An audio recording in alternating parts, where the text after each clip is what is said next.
Susan Miller stood at the viewport of the Pathfinder, watching the stars stretch into lines as the ship slowed from its jump. This was it.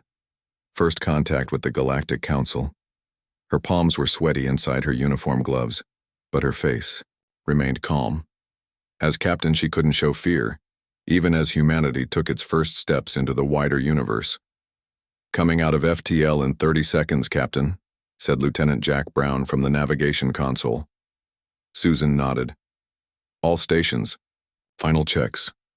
Remember your training. We represent all of Earth today." The ship emerged into normal space with a slight shudder. Before them floated a massive structure, a space station shaped like a wheel with 7 spokes, each spoke ending in what looked like a different architectural style. The central hub glowed with blue-white light. "Receiving transmission," said Communications Officer Olivia Green. "They're sending docking instructions." "Follow their guidance exactly," Susan ordered. "Let's not make any mistakes on our first date with the neighbors." As the Pathfinder approached the station, Susan noted how small their experimental vessel looked compared to the other ships docked there. Vessels of strange designs, some organic-looking, others geometric and precise, all of them making Earth's pride and joy look like a child's toy. The docking went smoothly. Susan selected her away team, herself, First Officer Peter Jones, Science, Officer Olivia Green, and Ambassador Gregory Hayes, who had been specially trained for this moment for years. They waited at the airlock, dressed in their formal blues. "Remember," Gregory said, "the Council has existed for over 12,000 years according to the messages we received. They've seen species rise and fall. We need to be respectful, but also show them humans aren't just some primitive newcomers." The airlock hissed open. 3 aliens waited for them. One tall and thin with blue-gray skin and 4 arms, another short and stocky with reptilian features. The third looked almost like a floating jellyfish, transparent with glowing organs visible inside. "I am Vexor of the Thanari," the 4-armed being said in perfect English. "High Counselor, these are Zix of the Morrigan," he gestured to the reptilian, "and Ealira of the Valari." The jellyfish pulsed with light. Susan stepped forward. "Captain, Susan Miller of Earth Vessel Pathfinder, we bring greetings from humanity." Vexar's 4 eyes blinked in sequence. "Yes, the new species. Follow us to the chamber of introduction." As they walked through the station, Susan and her team tried not to stare at the various aliens they passed. Some looked almost human. Others defied description. Some nodded respectfully, but Susan noticed how many simply ignored them, or worse, seemed to look at them with what she could only interpret as disdain. The chamber of introduction was a large amphitheater with 7 ornate thrones on a raised platform. Below them were dozens of simpler seats, many filled with representatives of what Susan assumed were other species. "The 7 thrones represent the Council Majors," Gregory whispered, "the founding species who control most of known space." The 3 council members who had greeted them took their seats, joined by 4 others, a being made of what looked like living crystal, a massive insectoid creature, and 2 others who appeared almost human except for their strange coloration and extra eyes. "We present the humans of Earth," announced Vexar to the chamber. "They seek recognition." Ambassador Hayes stepped forward and delivered the speech he had prepared, speaking of humanity's hope for peaceful cooperation, exchange of knowledge, and mutual respect. When he finished, there was a moment of silence before Zix, the reptilian, let out a sound that Susan realized was laughter.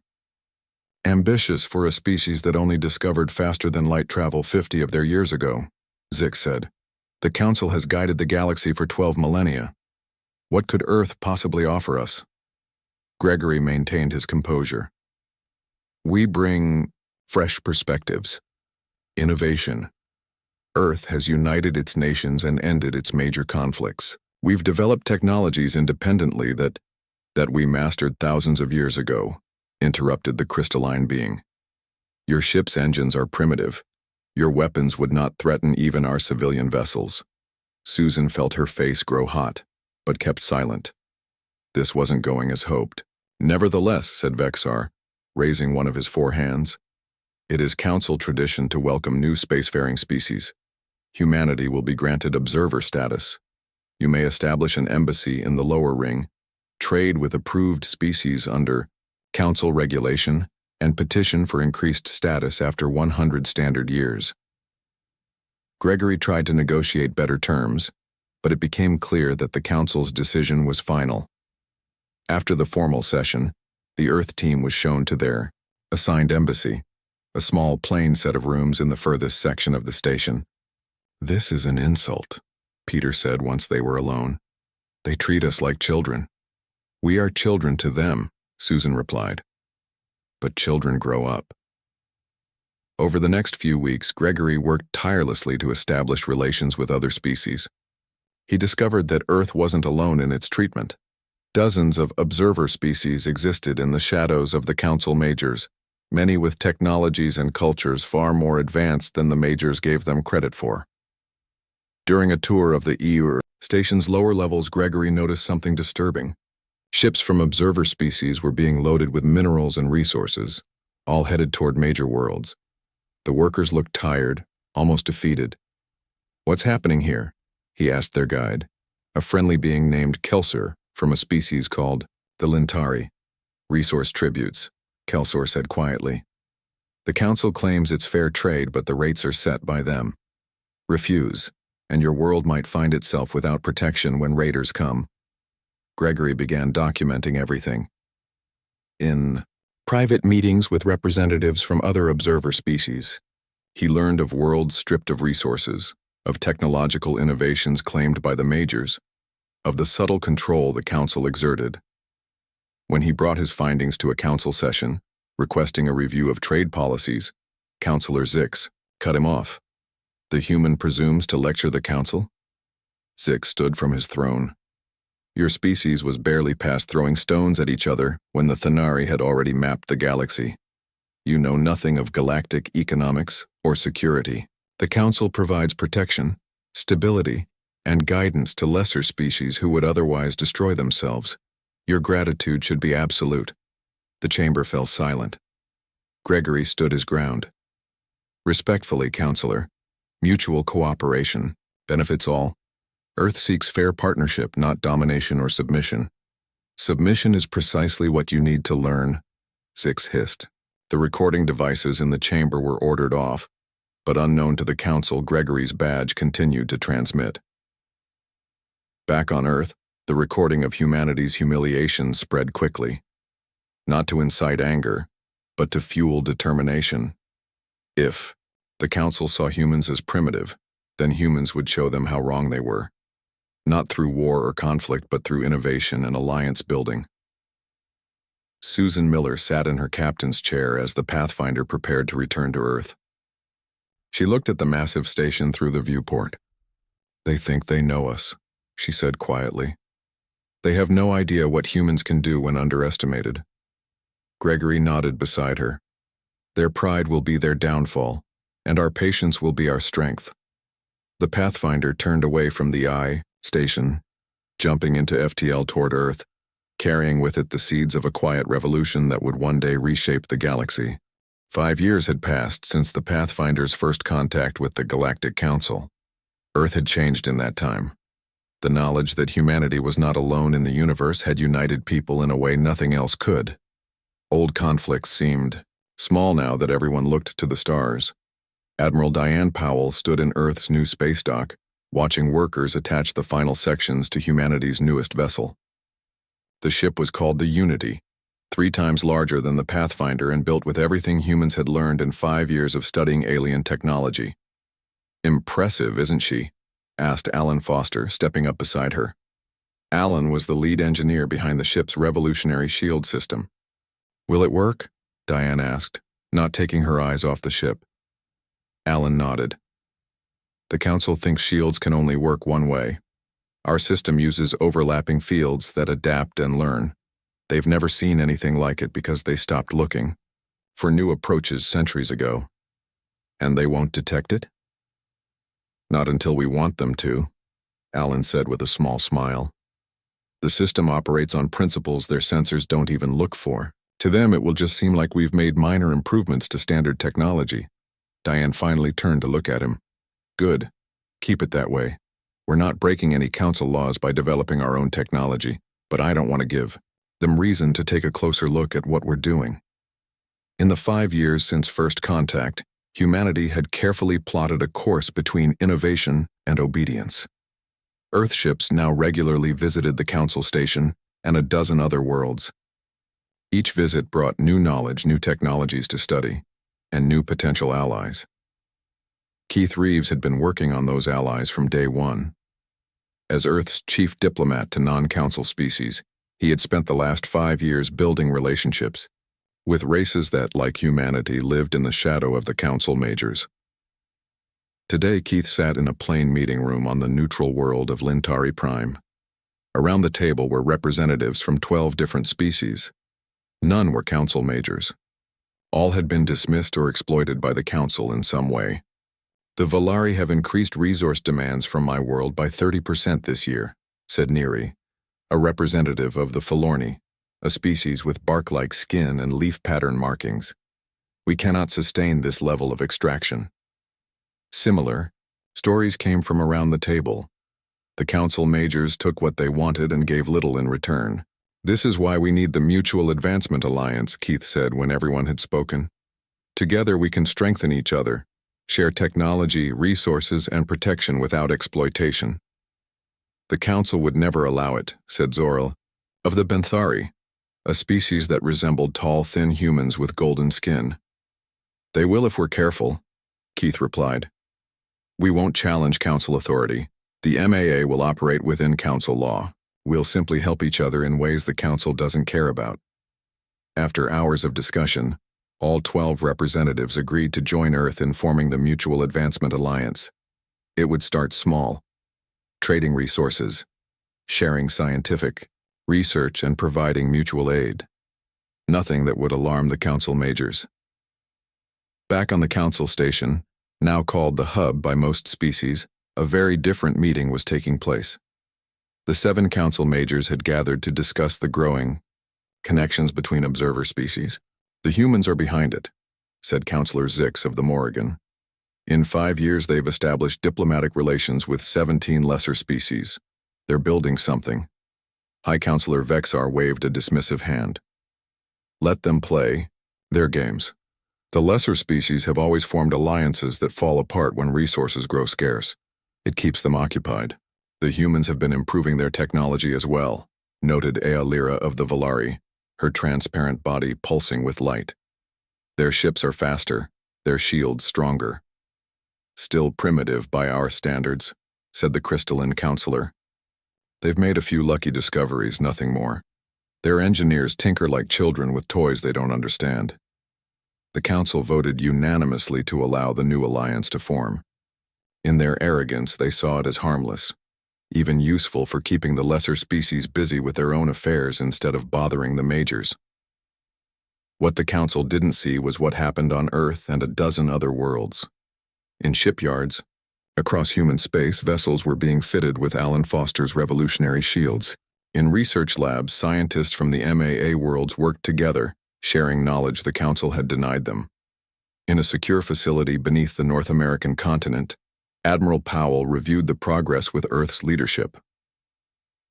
The Council believes we're still decades behind them technologically, she explained. In reality, our ships now have shields as strong as theirs, engines nearly as fast, and weapons that could match their lighter vessels.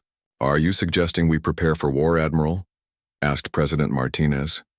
No, Madam President, I'm suggesting we prepare for a future where the Council can no longer bully us or our allies. We don't need to fight them. We just need to be strong enough that they have to respect us.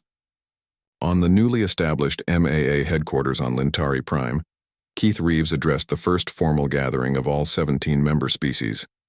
The Council majors call this a gathering of weaklings, he said to laughter from the assembly. Let them think that. While they mock us, we grow stronger together. Each of us has knowledge the others need, technologies the majors would never share with us. A Benthari representative stood. The Valari demanded our latest medical research without offering fair trade. We refused and expected punishment. Instead, they simply went elsewhere. They need us more than they admit. Keith nodded. That's their weakness. They believe they're invincible. They've forgotten how to innovate, how to work together as equals. They take what they want and call it their right. And that will be their downfall, said Neri of the Forlorni, not through violence but through their own pride. The MAA meeting concluded with the signing of mutual defense and trade agreements. Nothing in them violated council law, but together they created something new in the galaxy.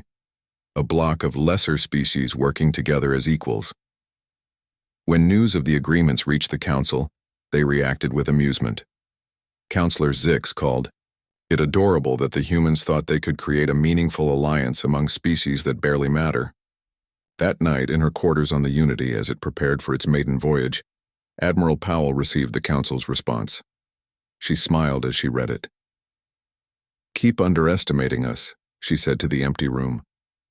"That's exactly what we want you to do." On 17 worlds, ships were being built, technologies shared, and alliances strengthened. The council saw only what they expected to see, primitive species playing at politics. Their pride blinded them to the quiet revolution happening, right under their noses. A revolution that would change the galaxy forever. 20 years had passed since humanity's first contact with the Galactic Council. The Mutual Advancement Alliance had grown to include 23 species, all working together while staying carefully within Council laws. Human ships now traveled, throughout known space, trading and learning. To most observers, humans had accepted their place as a minor species in the galactic order, but everything changed when the void appeared. It began as a small anomaly in a distant sector of space, a region where stars simply went dark. At first, the council paid little attention. Space was vast and strange phenomena were not uncommon. But then the void began to grow. Nancy Campbell stared at the data on her screen. As Earth's leading physicist, she had been studying the void since its discovery 3 months ago. What she saw troubled her deeply. "It's expanding at an increasing rate," she explained to the emergency meeting of MAA scientists.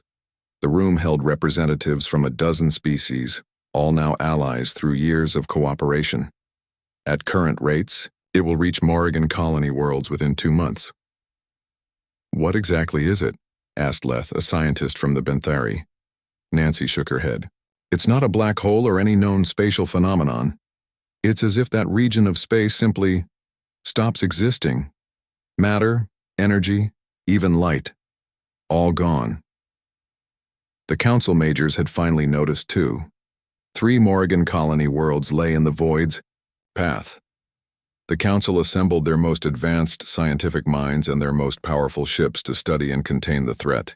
Their first attempts failed catastrophically. Ships sent to deploy containment fields never returned. The void continued to grow, consuming the first Morrigan colony with its 3 billion inhabitants. The council responded by demanding resource contributions from all species to fund their containment efforts.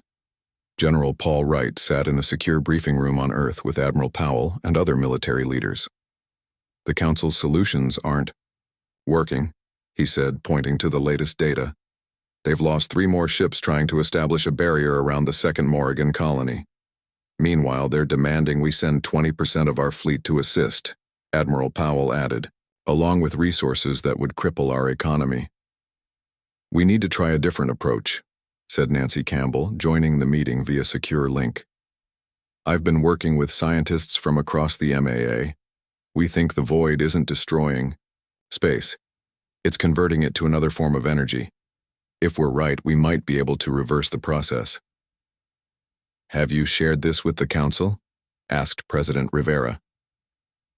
Nancy's expression hardened. "We tried. The Thanari science director called our work simplistic thinking from simplistic minds and dismissed it without proper review. Their pride could doom us all," General Wright said quietly. 2 weeks later, a human delegation traveled to the hub to present Nancy's findings directly to the full council. This time they brought scientists from 5 MAA species to support the research. The council chamber was tense. 2 Morrigan colonies were now gone, and the void was approaching valuable Valari systems. The 7 counselors looked down from their thrones as Nancy presented her theory.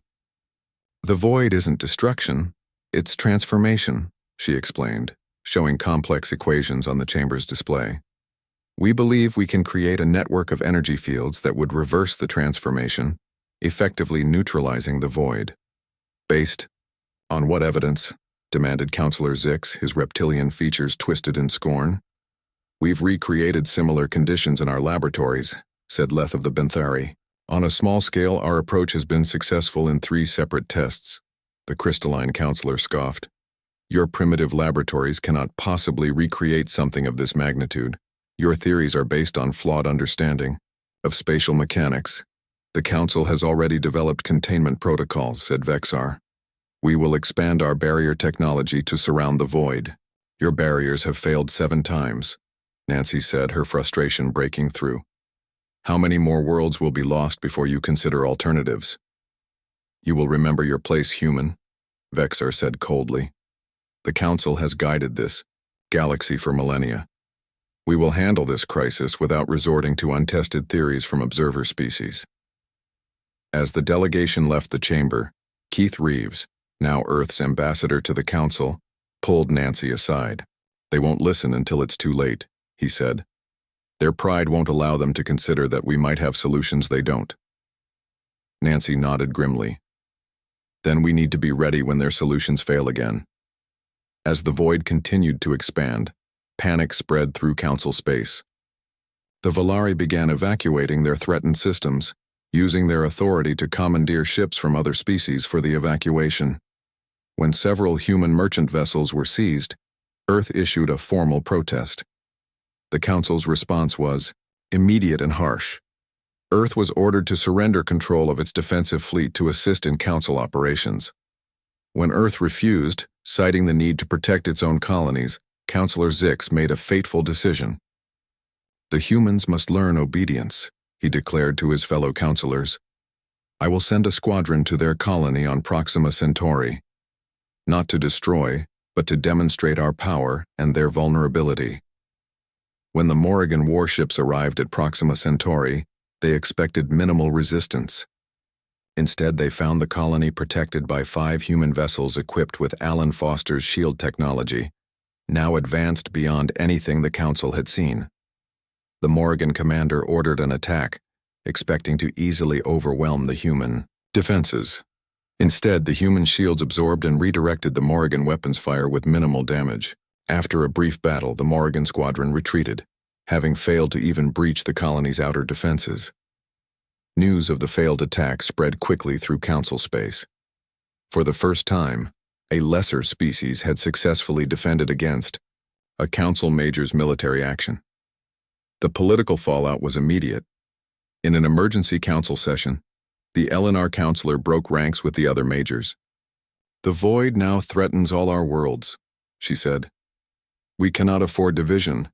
If the humans and their allies have developed a potential solution, we should examine it without prejudice. You would trust the theories of primitives over Council. Science? Zix asked incredulously. I would consider all possible solutions before more worlds are lost, the Eleanor replied. Our pride serves no one if we all perish because of it. The Council remained deadlocked, unable to agree on a course of action. Meanwhile, the void continued to grow, now approaching the outer regions of Thanari space, threatening the homeworld of the most powerful Council species. On Earth, General Wright convened a secret meeting with leaders from across the MAA. The Council is paralyzed by their own arrogance, he said. We've finalized Dr. Campbell's approach and run successful tests. We have the technology, we have the ships. I propose we launch Operation Lighthouse with or without Council approval. To save the Thanari homeworld? Asked a Falorni representative in disbelief. After how they've treated us all these years. Admiral Powell nodded slowly. Yes, because that's who we are. We don't let billions die when we can prevent it, even if they're too proud to ask for our help. As the void crept ever closer to the heart of Council space, the MAA fleet began to mobilize. The Council major's pride had led them to this crisis. Now, Their very survival would depend on the species they had dismissed as insignificant. Operation Lighthouse began as the largest fleet ever assembled by the Mutual Advancement Alliance moved toward Thanari space.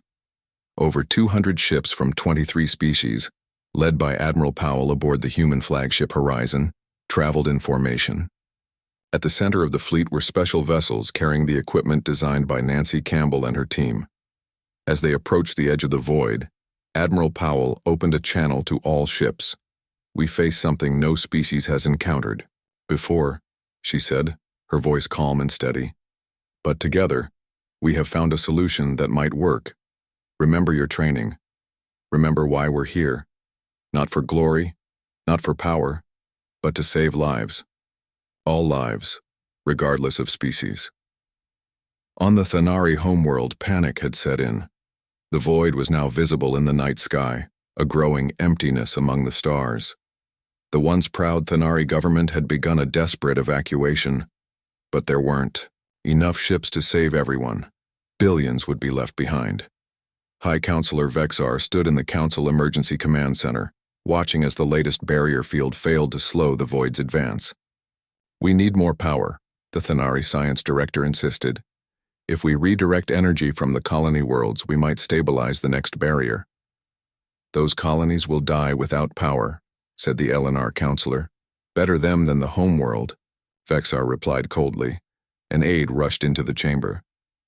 "High Counselor, we're detecting a large fleet approaching from the outer system." "Reinforcements from the Morrigan?" Vexar asked hopefully. The aide hesitated. "No, sir. It appears to be human ships and vessels from other observer species." "What?" Zix snarled. "They dare enter Thanari space without permission?" "They're positioning themselves between the void and the homeworld," the aide continued. "They're deploying some kind of equipment, hundreds of small devices forming a network." Vexar stared at the display showing the approaching fleet. "Hail them immediately." Admiral Powell's face appeared on the main screen. The human looked tired but determined. "Admiral Powell of Earth," she said formally.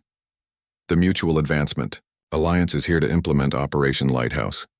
We request that you allow our ships to work without interference." "You have no authority here," Vexar said, anger in all four of his eyes. "The Council did not approve this action. With respect, High Counselor, the Council has failed to stop the void. We have a solution that might work. Let us try." "Your primitive technology," Zix began, "has already proven effective in our tests," Powell interrupted. "You can arrest us all afterward if you wish. But right now, we're your only hope." Before the Council could respond, the void surged forward, consuming another Thanari monitoring station. Alarms blared throughout the command center.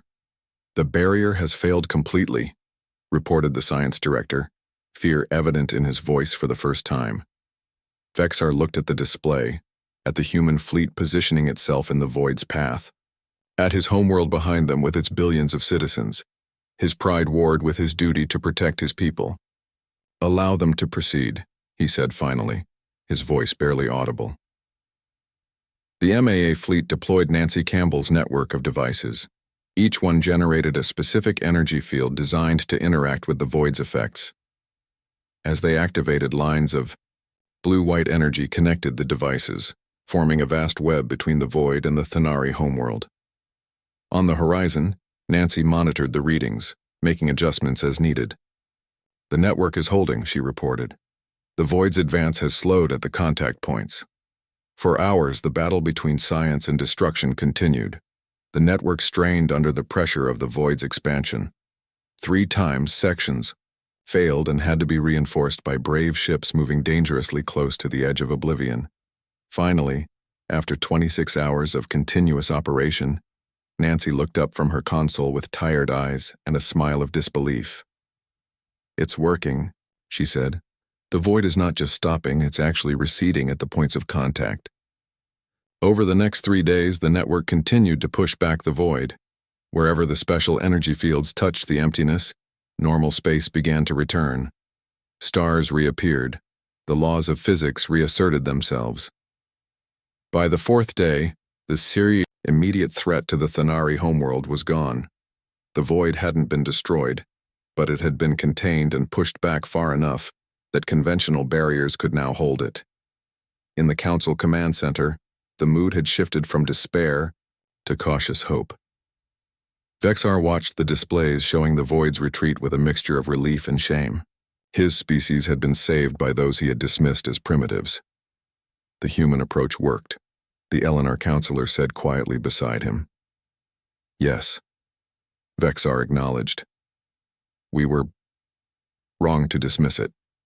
When Admiral Powell and Nancy Campbell were invited to the Thanari capital to explain their solution, they found a very different reception than they had received in the council chamber.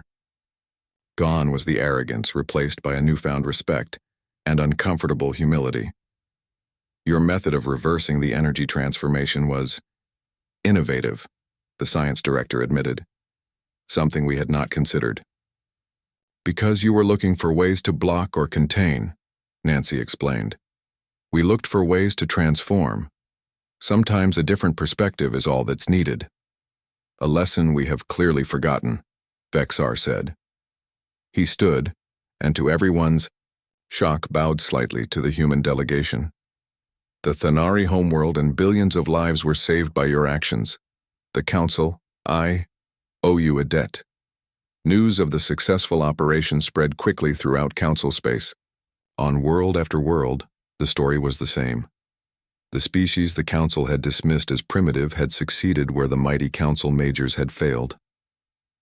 On the return journey to Earth, Admiral Powell received messages from dozens of worlds, not just MAA members, but species that had previously aligned strictly with the Council majors. All wished to learn more about the human approach, both to the void and to cooperation among diverse species. Keith Reeves joined her on the horizon's observation deck, looking out at the escort of ships from a dozen worlds. The Council can't go back to how things were, he said. Too many have seen what's possible when we work together as equals. Powell nodded. Their pride kept them from seeing our worth. Now that pride has cost them their position of unquestioned authority. What happens now? Keith asked. Now we help build something better, Powell replied. Not to replace the Council, but to transform it. Just like we transformed the void, she smiled slightly. After all, that's what humans do best. We adapt, we innovate, and we bring people together.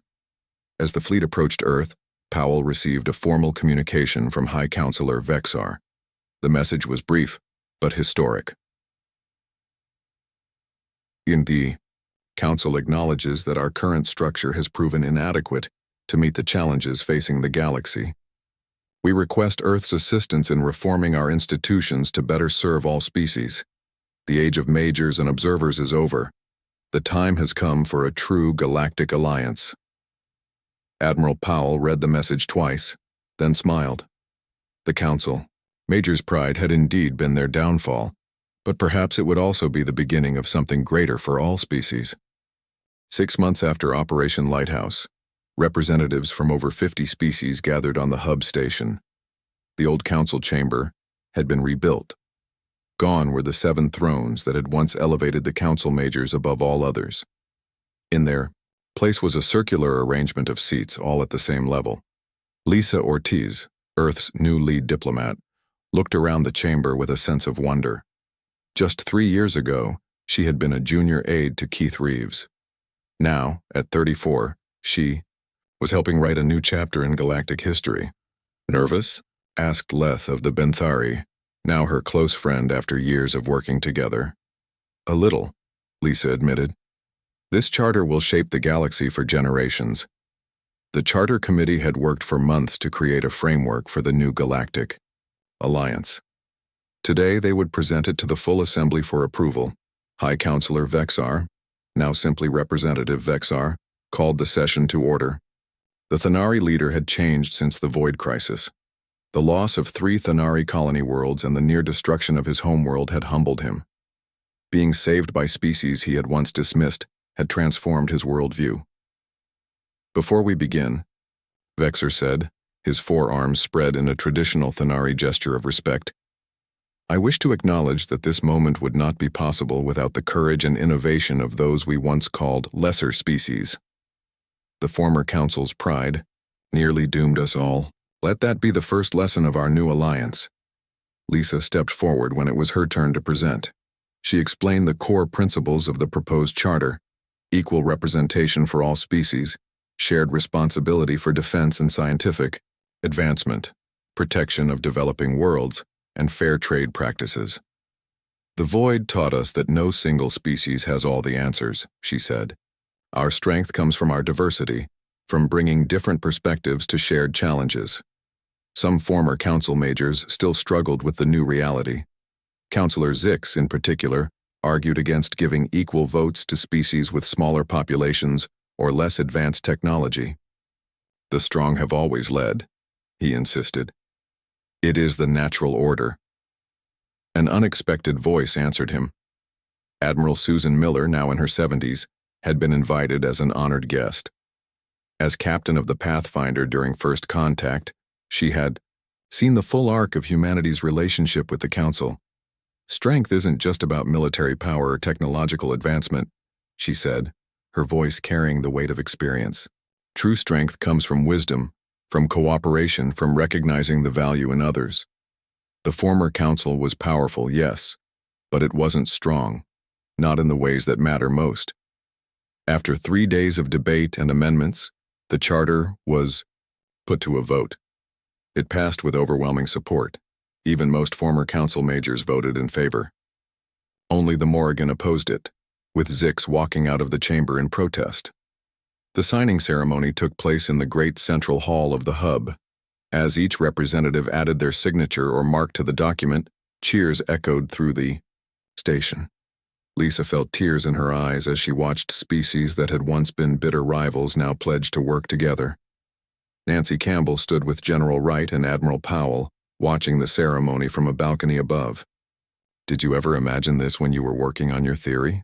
Wright asked. Nancy shook her head. "I just wanted to stop the void. I never thought it would change the entire power structure of the galaxy." "Sometimes the biggest changes come from solving the most immediate problems," Powell said. "Necessity, innovation, cooperation, they're a powerful combination." The void itself remained contained but not defeated. Research teams from dozens of species now work together to study it and develop permanent solutions. Already their combined efforts had yielded breakthroughs that would have been impossible for any single species working alone. The former council majors still held significant influence due to their technological advancement and vast resources. But now they worked alongside others rather than ruling over them. Some, like the Elinar and even the Thanari, embraced the new paradigm, finding that cooperation brought benefits they had never expected. 6 months after the signing of the charter, new discoveries and innovations began to emerge from unlikely places. A small species called the Navali, previously ignored by the Council, revealed advanced biological engineering techniques that helped heal worlds damaged by the void. The Falorni shared sustainable resource management methods that increased efficiency across multiple worlds. When Lisa visited Earth to report on the Alliance's progress, she met with Susan Miller, now retired and living quietly near the ocean. "We've come a long way since the Pathfinder docked at the hub," Lisa said as they walked along the beach. Susan smiled. "I remember how they looked at us, like we were children who had wandered into the adults' room. Now half the advisory board are humans or MAA species," Lisa said. "Even Vexer consults with Admiral Powell regularly." "Pride," Susan said thoughtfully. "It's such a dangerous thing. The council majors weren't evil. They just couldn't imagine that lesser species might have something valuable to offer."